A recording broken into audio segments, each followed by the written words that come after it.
Howdy, y'all. Welcome to the EEARSS podcast produced by Terrier TV. I am Frank Alligator Robb. That is Cindy. Bill is around here somewhere. How's it going, guys? Bill's floating in the atmosphere. I'm just hiding with my cold. Bill is in the atmosphere. Bill yes. is infected. Oh, dear Lord, Yes, Bill. unclean.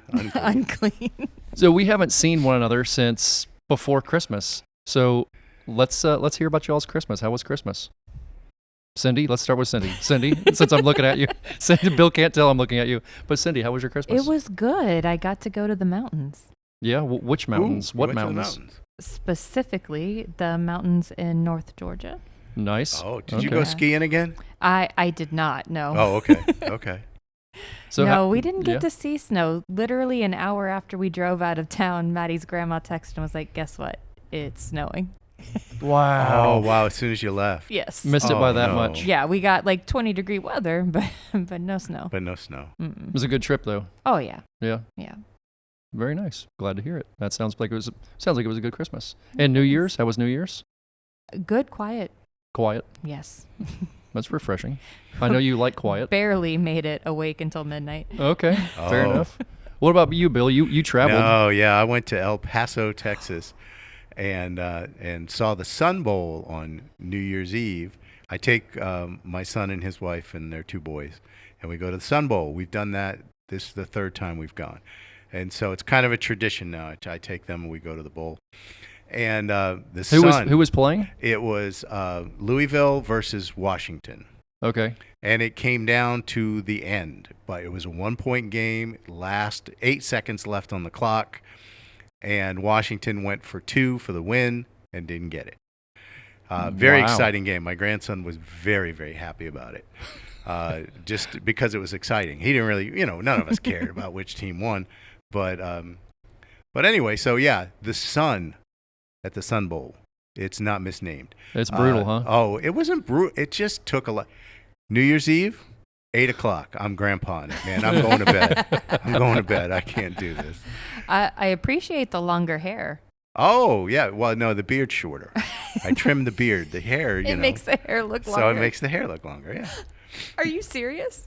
Serious, yeah. That's what it is. I mean, it's been 3 weeks, and the hair doesn't grow that much. I pulled up and I was like, look at his long hair. No, it's just a shorter beard. It's just a shorter beard. It's in contrast, Oh, Lord. Yeah, I think I'm going to say it as a fact. I believe tonight I'm going to shave. Are you? Like I of it? believe Like I'm going a to take it baby? all off. Yes, I'm going to be naked faced Frank, I believe, next Ooh. podcast. No, every time you do that, I Does it scare you? I know you're going to do it, Yeah. but I'm never prepared. My No, brain you does can't not be prepared accept for it. that. My brain is like, that is not the same person. Yeah, it's time. I need to hit the reset button. And the fact that Bill trimmed his back is just another example of why I probably there should. we go. Okay. Yeah, I'm going to use you as an excuse, example. Bill. Okay. Yeah. Example I'm and thinking of growing excuse. mine out, actually. There So, you go. yeah. Hey, Well, go so for it. I know a guy who's fixing a shave that could give it to you, and you could just tape it on. I wouldn't wish that on anybody, but you could. It'd be like the baddest example ever is try to donate this to somebody. Oh, You know what I mean? God. Can you imagine somebody trying to wear that in their head? No, I've seen how many critters you often keep. Do I keep critters in my beard? I have occasionally had chameleons in my beard, so Yeah. it's this is a Yeah. fair. It's fair. It's not off the table. I do try to rub bacon grease through it all the time, and I do often put a lot of Sheltie fur in there. There are occasional animals that come in and out, but I do wash it twice a day. You know and what? I lather it in good I am things. good with you shaving it now that you It might be good to get a elaborate. clean Yeah, start. go ahead. Yeah, well, hit the reset button and see what happens. Yeah. All right, are you guys ready to chat with our guest from today? Of course. Yes, For sir. today? All right.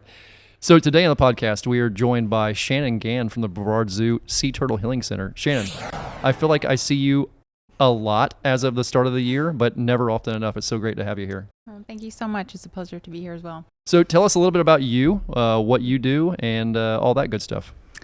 So a little bit about me. I was raised here in Brevard County.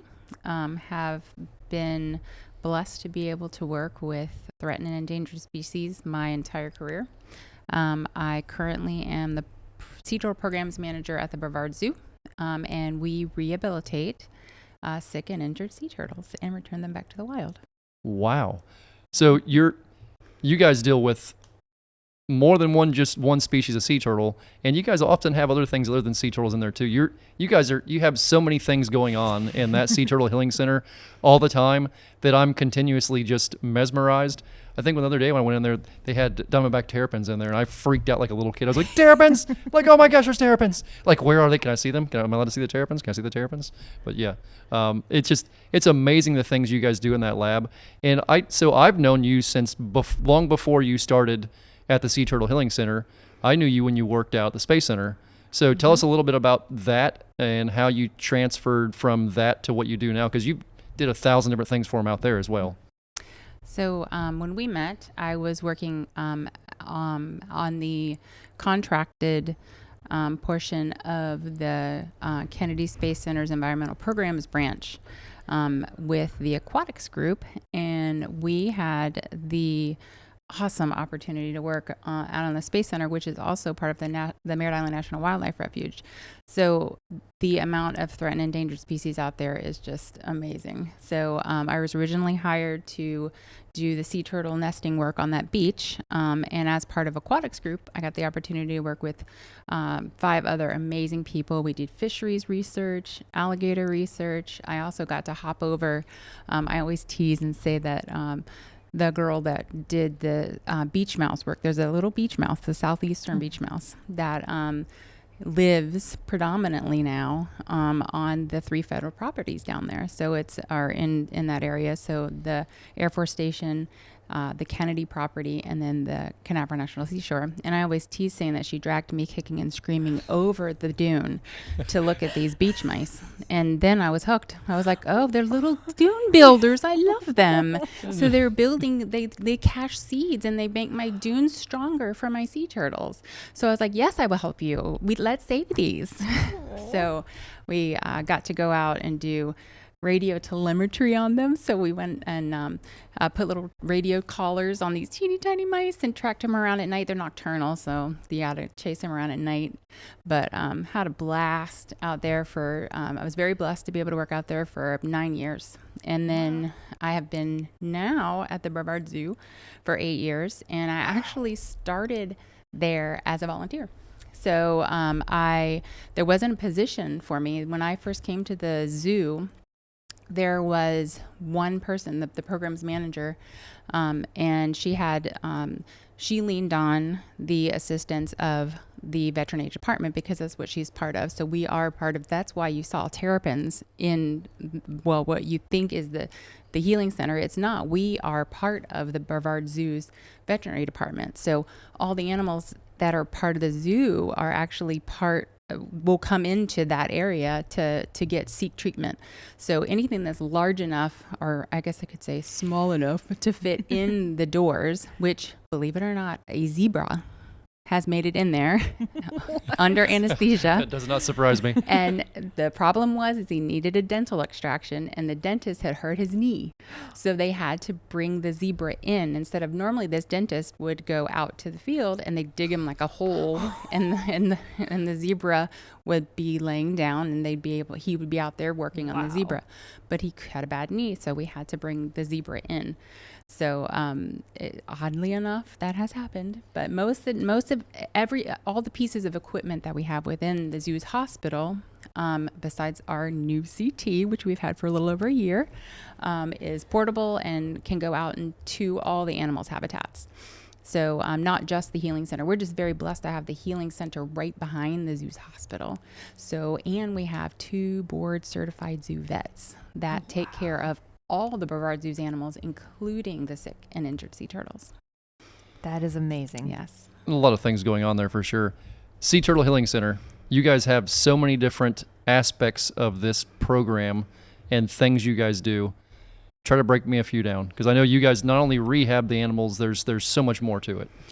So a lot of times, for us, we are part of a bigger picture. So the These are threatened and endangered species. So because of that, there is a recovery plan that is put in place by U.S. Fish and Wildlife Service and Florida Fish and Wildlife Conservation Commission, who give us the permitting to be able to do what we do when we are dealing with threatened and endangered species. So part of the recovery plan is to make sure that because we utilize their environment, meaning we, the public, will go fishing or boating or even as far to go as like climate change and things that are happening in the oceans. It's and the rivers, because sea turtles use our rivers as well. It's important that we are good stewards of the environment. So what we do at the Healing Center is it started about probably in 2011 or 2012, that the Sea Turtle Preservation Society, who's like a grassroots organization in Brevard County, came to the Brevard Zoo saying, hey, we need a rehabilitation facility for sea turtles here in Brevard. We've got 70 miles long county, 70 miles of just Atlantic coast beach, not to mention all the inland waterways where sea turtles can be. And we're having to drive sea turtles over an hour away to get care to other counties. Would you be interested in partnering with us? So we did, and that's when the Sea Turtle Healing Center was born and opened the doors in 2014. So we're celebrating our 10th anniversary. Wow. And so Sea Turtle Preservation Society and some of the other local areas, because we don't always just accept turtles from Brevard County. They come from other counties as well. They're kind of the sandals in the sand. So they go out and they are the ones that actually respond to the stranding calls, and then they make a call to Florida Fish and Wildlife Conservation Commission and determine which facility is the best for the animal. So if the animal, depending upon the size of the animal, do you have a little one that's a dinner plate size, or do you have a 300-pound sea turtle? Do you have one that has fibropapillomatosis, which is a herpes virus? There's 17 facilities statewide that can take in these sea turtles, and only 7 of them that can take these turtles that have FP, and we are one of those 7. So they have to determine where's the best fit and also who's closest. So if we have space available, and they're in our backyard, they're coming to us. What are the most common things that you all are seeing turtles come in needing help with? It's kind of funny. It seems to be trending year to year. So across the board, we see, of course, fibropapillomatosis. We see entanglements, whether it be commercial fishing gear. Most of the time, those are crab pots, things that are in the river, or commercial or recreational fishing line and hooks, boat strikes, often, and what we call general debilitation, which means I don't know what happened. So it's kind of like what happened to you? Were you did you eat something that didn't sit with you very well? Did you consume maybe some plastic? Because we do get sometimes a lot of plastic ingestion, especially with the young turtles, because we do deal with different seasons of just like the weather changes, sea turtle seasons change. So during hurricane season, or when big storms or nor'easters even come through, they can blow in that sargassum that comes up on our beaches that nobody likes to smell as it starts to rot. But it's great for the beach because it's a part of the beach building process, but it can bring in little turtles with it. So that's when normally an event will be called, and people will who are trained will go out and start walking the beaches looking for little turtles and bring them to us. So, and then of course hatchlings come to us as well. So if they've been injured or walked the wrong direction because lighting is an issue, it attracts them. They're naturally designed to move toward the brightest spot on the horizon, and on a natural dark beach that would be moving away from the dune, which is dark, and moving toward the ocean, which is being reflected by the moon and the stars, which is going to be bright. It doesn't matter what phase the moon is in, it should be the brightest thing on the horizon. So because it's being reflected off of the waterway. So we take care of all of them. If we can't, we can stabilize and then send them to another facility. If they have more space than we might have at the time. We are actually going to be releasing 3 tomorrow. Oh, so, that's awesome. Yes, we're excited. Those are some epic events you guys have too when you have those releases. There's hundreds of people that come out to watch you guys release a turtle.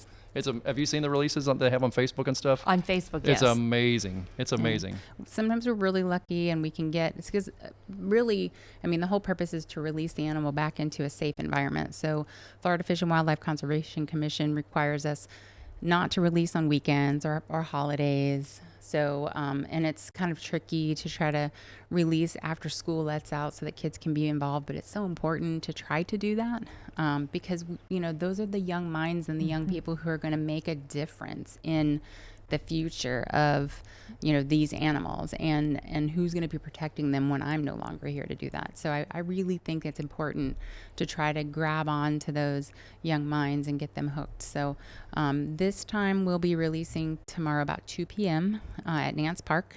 And we actually have 3 going, hopefully, because we're waiting on blood work from 1. So they all have to pass their tests. It's just like students, too. They have to pass all their blood work, and the doctors have to approve that they get to go. But besides that, they're ready to go. So what impact is this new aquarium the Brevard Zoo is building, which is going to be right over there on the port? Mm-hmm. What impact is that going to have on what you guys do? It will not quite double what we do, but it's going to be a significant addition to what we do. So we'll have probably somewhere between 6 to 8 tanks of varying sizes for rehabilitation. We'll take those FP turtles there as well. And we're going to be able to educate so many more people because being that long county that we are, we'll have now a presence in the northern part of the county. And then also still the southern part, the healing center will stay where it is. We'll just have another campus. And we'll be able to be front and center as soon as they walk through the main entrance to the aquarium. The veterinary hospital is going to be connected to the sea turtle rehabilitation facility and to our resident turtle pools, which we already have our very first permanent resident. Her name is McNevins, and right now we're saying she's away at college, but she is at the Gumbo Limbo Nature Center, which is down by FAU where I went to college. And she is living her best life, hanging out kind of on loan until we have our new facility built, and then she will return to us. So yeah, it's pretty neat. And she is the belle of the ball. There are 2 other turtles there, and she's the one that's is all up in everybody's business. So showing off her green turtle charm. So let's say you have the magic wand, right? You have the magic wand to take something out of the environment that's out there that's affecting sea turtles. So you have one thing you can pick from that's maybe affecting them the most, that maybe is something we're doing. What's the one thing you could wave the magic wand and take away? Such a good question. And, you know, it's hard because I've tried to do this myself too, is if there was any way that we could reverse the impact that plastics have done on our environment. I mean, they've done so many great things for manufacturing and for us. I mean, our cars are made of plastic. You know, there's so many. I mean, of course, we can medical devices, all kinds of things. Yes. Yeah. So we can refuse single-use plastics. We can try to educate people the best we can because people get confused or maybe don't know that a piece of plastic, it might photodegrade over time, meaning it breaks down from the sunlight, but it still is a molecule of plastic. It doesn't ever biodegrade back into something biological because it's not biological. Yeah. So, and what we're seeing, unfortunately, not only the consumption of these pieces of small plastics or in the sea turtles, but in other animals as well, is that when they come up on our beaches and these pieces of plastic intermingle with the sand grains, sea turtles lay eggs in the sand. They dig an egg chamber and they bury them. Mama does. And she says, "Bye guys." And off she goes. And then about 2 months later, these babies are coming out. These little hatchlings are coming out. Well, it changes the way that they can incubate. So time, because it could make it hotter most likely, or colder. A lot of research is still being done to try to figure out. And gender is determined. Chicks are hot. So if the hotter it gets, and sometimes they've actually done research down at Florida Atlantic University saying that if it gets too hot and too dry, that complete development will stop. And that means we lose those egg chambers completely. And yes, mama turtles have been around we say that they are prehistoric. They've been around since dinosaurs. They're not considered dinosaurs, but there's a version of sea turtles that have been around since that time. And they have been able to change over time as time has evolved. This rapid change that we're experiencing, I don't know if they're going to be able to keep up. So, we have this not just the need for them to be able to reproduce and then be able to lay their eggs in a safe place, but also for them to be able to survive and make it back out. And they are very long-lived animals, so they're not reproductively mature till they're like 25 to 30 years old, somewhere in that range, depending upon the species. Because there's 7 species worldwide, and 5 of those species use our waterways here in Brevard County, and 3 of them commonly nest on our beaches in Brevard County. It's really a neat place to be. People don't realize how blessed we are here with wildlife. I mean, we have so many cool things in Brevard County. I mean, Florida has some cool stuff, but in Brevard, we have some amazing things that happen here that don't happen not just anywhere else in the state, but anywhere else in the world. It's pretty special. Mm-hmm. Can you think of a couple random bizarre sea turtle facts that maybe people wouldn't know? I get asked that kind of question. No pressure. I get asked that question with alligators all the time. Frank, give us a couple of facts about alligators that people wouldn't necessarily know. So Okay. There's got to be some interesting ones out there. Well, I can tell you from my experiences. So beginning off as a field biologist, I always knew that sea turtles had, different personalities within different species. Like the most abundant populations here in Brevard County are little juvenile green turtles and then subadult loggerheads. That's normally what we get. So I had the opportunity to work during nesting season a lot of times with the larger versions of those, so everybody was adults. But I could tell doing in-water research when we were actually catching them and learning more about what's going on during that life phase, the behavior was different. Like loggerheads just kind of mow over everything. Greens are just flappy and kind of spastic. And you're like, okay, so these are the two things I'm dealing with. When I got the opportunity to actually be with them, besides just the time being on the boat, which might be a couple hours, depending upon if we were going to put a satellite tracking tag on them and we had to epoxy it on and fiberglass it on and let it all dry, or we were just going to we might only have them on the deck for maybe 15 or 20 minutes just to get a couple samples of urine or blood or whatever we were sampling. Those being with them for a longer period of time, my very first release when I was working at the healing center, I noticed it was loggerheads. 2 loggerheads went. And I noticed all the volunteers, because we are blessed with about 65 volunteers who just take such good care. They do all the husbandry work, because there's only two dedicated paid staff that take care of the sea turtles at the healing center. And then we lean, of course, on the rest of our veterinary team to help. But the volunteers take care of all of the things that you wouldn't think you would want to do, and they do it with a smile. So they scoop poop, they get to feed the animals, they scoop some more poop because what goes in is got to come out. So, and they do this, they scrub all the tanks and the toys.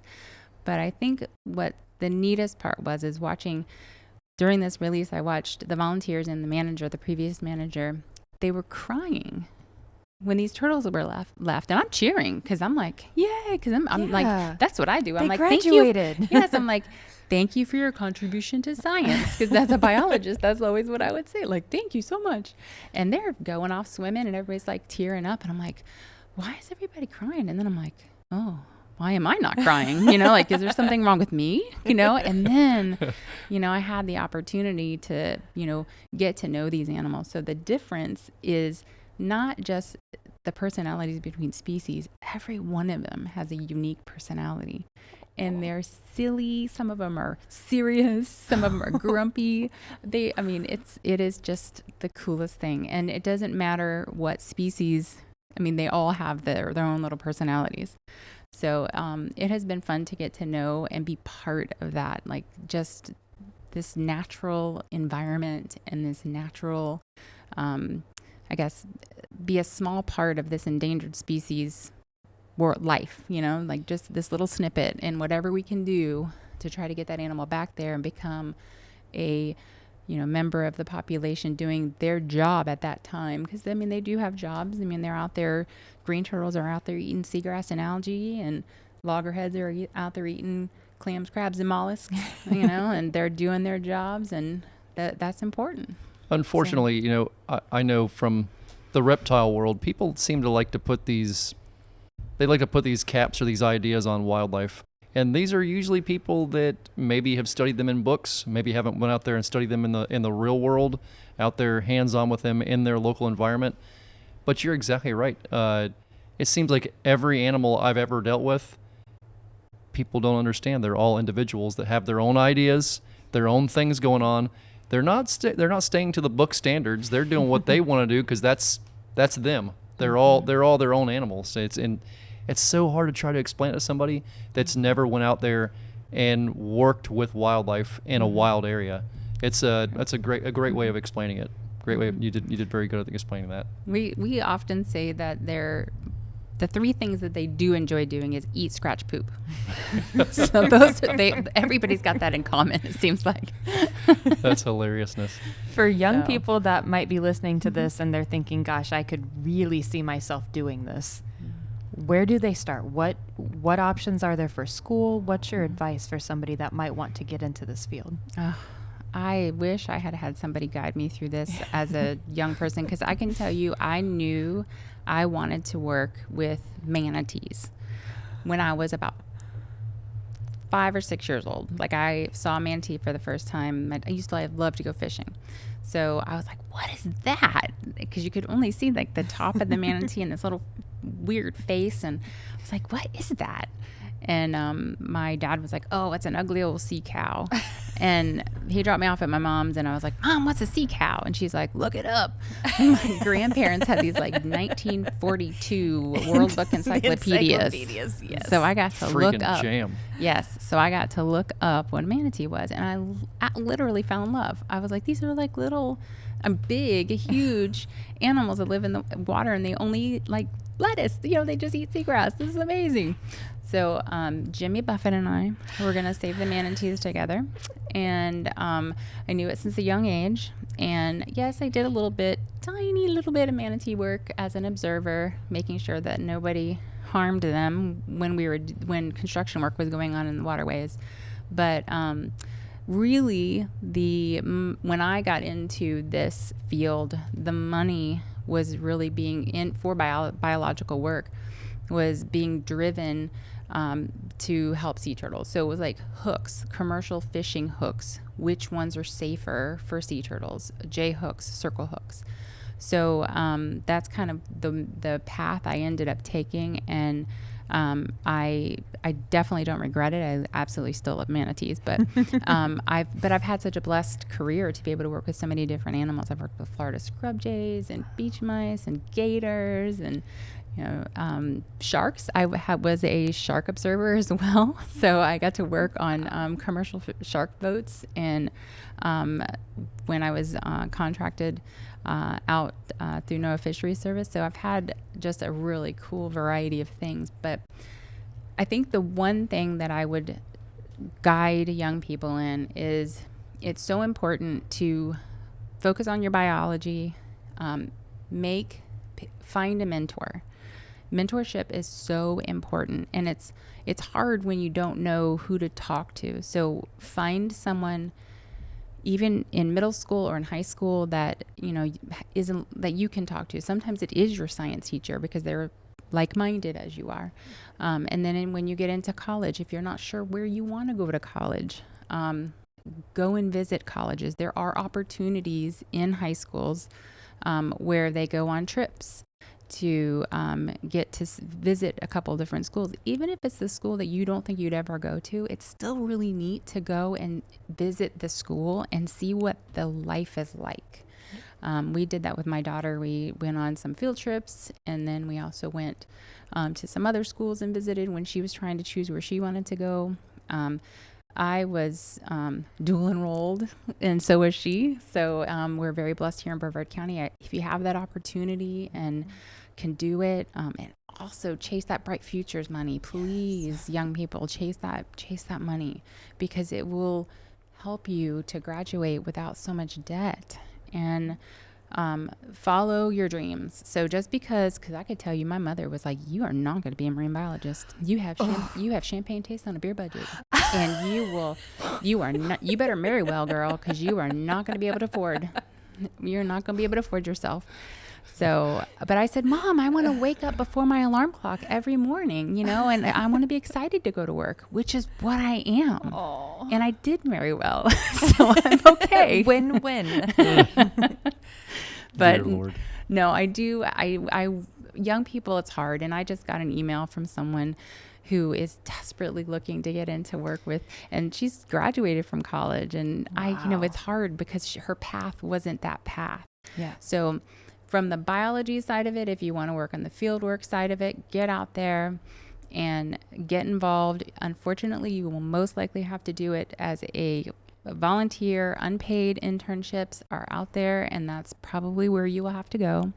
But it's so important to get your name out there. Mm-hmm. That is how I got a lot of the opportunities that I did. Was I volunteered and I went out, and word of mouth. And then when I was introduced to someone in the field for like maybe looking for another position, they would ask me, well, who have you worked for? What have you done? Mm-hmm. And, oh, okay, I know that person. And they would call that person to make sure I wasn't an idiot before they sent me off to the next person, because it's important, you know, that you want to make sure that the person, and it's always the hard workers that you're looking for us, especially. Like I take interns. So the department that I work in and the Sea Turtle Healing Center, we take interns. So I can tell, I like to do working interviews. Mm-hmm. So I watch to see what young people do. Are you thinking ahead, about what the needs are, like opening that door for me, like when I have, my hands full, because those are the kinds of things that you can do. So, even in an interview, so, but mentorship is so important, and your mentors will change as you grow and as you mature. Some of them will stay with you forever. I have my college roommates' parents are still my mentors. Wow.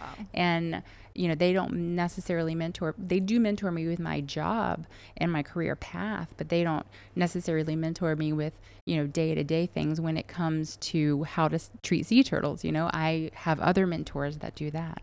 So you'll find different people in your life that will fit you and fit the right situation for what you might need. Like how to invest money, and how. Yes. Yes, so important. So find those people, hang on to them, and definitely choose the path of least resistance is the best. Go to the community college, save that money, find a good university. And I suggest finding the professor that is doing something that you want to do. So if That's what I always tell people too. Yeah. Your desire is to work with sharks, and you want to study, shark blood, you need to find that professor. You're not looking for the college because, I want to go study sharks in Hawaii. Okay, yeah, that's fantastic. But maybe that person who studies shark blood and who's really good at that is not in Hawaii. Yeah. So, and sharks are everywhere. So we have whites right off Cape Canaveral here. So we're very lucky. There's a lot of opportunities to study a variety of different things. And I like to also tell young people, because we get the opportunity to do some chats with some students, is you don't have to go get dirty. Like I absolutely love getting dirty. That is my thing. So the field biology side of it was amazing for me. But you don't have to get dirty. You can still potentially cure or find a cure or a vaccine or something for the FP virus, so for the herpes virus that causes the fibropapillomatosis, because you work in a lab. Yep. You have the dirty people bringing you the samples. You don't even have to go outside and sweat. Because if that's what you prefer to do, because it's not my jam. I don't want to look at a microscope all day long. There's some people that don't understand the difference between being a field person and being a lab person. Right. And it's completely fine being one or the other. There's few of us that can do both. There's very few of us that are comfortable in both worlds. If you're more comfortable than one or the other, know yourself. Don't be honest with who you are, and look for something that involves that. Because unfortunately, people, they go get these degrees for something and realize, well, man, I wish I was outside. You're exactly right. Yeah, mentorship it's a blast. Yes. It's a blast. It's something that, unfortunately, I don't think enough kids look for that. I can never stress enough to people that are starting out in any kind of field as far as nonprofit work goes, whether it's animals, people, whatever, the value of volunteering at different agencies. You make those connections. You get to see the real world application and go, okay, wait, this part's not for me. Glad I didn't already spend $40,000 to get that. But this part I never would have known, and I love it. I started as a volunteer, just like you. There wasn't a position for me. So I stayed, and I worked hard, and I made connections, and I showed them who I was, and they created one when they had the chance. That's how you do it. It's pretty jam up. Shanon, if somebody wants to donate to the Sea Turtle program and what you guys are doing there at the zoo, where do they go? Where do they find you guys? Where can they go find more? So the greatest thing is to give either your time, your talent, or your money. So we would say go to the brevardzoo.org. You can become a volunteer. If you don't have the time to become a volunteer, and you are maybe more apt to want to give a in-kind donation, which is like support us by giving objects. So we have a wish list, an Amazon wish list. So it's on the Brevard Zoo's website as well, under the Sea Turtle Healing Center. And they do have one for the zoo as well. So if sea turtles are not your only love, you can donate really cool things to bears and giraffes and birds. Then the other option is your talent. So we have different types of workshops that might be able to be done. So maybe you can't choose to volunteer every week, but maybe you can join the Restore Our Shores program, and you can actually grow like spat, which is like oysters off of your dock if you have a dock. So, or you can grow mangroves if you have a green thumb. So, and that is something you can do from your own home. And that does take talent, because I tried to grow a mangrove and I did not do a good job. So we all have our things, don't we? Yes, we do. We all have our things. Yes. Shanon, thank you so much for taking the time and being on here with us and chatting with us. It's always great to see you. Thank you. You're too. very much appreciated. Thank you for all you do for so many critters that can't say thank you as easy as we can. So thank you very much. Bill, Cindy, another podcast in the book? The book of podcasts? Yes. The podcasting book. Yes. All right. Well, I'm going to sign off here. Thank you all for tuning into the EEARSS podcast, produced here at Terrier TV at Titusville High School. You can find more about EEARSS and the things we do over at EEARSS.org or alligatorrobb.com. Rob has 2 B's, just to put that out there. There's all kinds of ways you can be involved with the research we're doing, the things that we have going on. Go over there and drop us an email. Maybe you have an idea of somebody you want to be on the podcast. Like, man, that person would be great to be on the podcast. Drop us an email.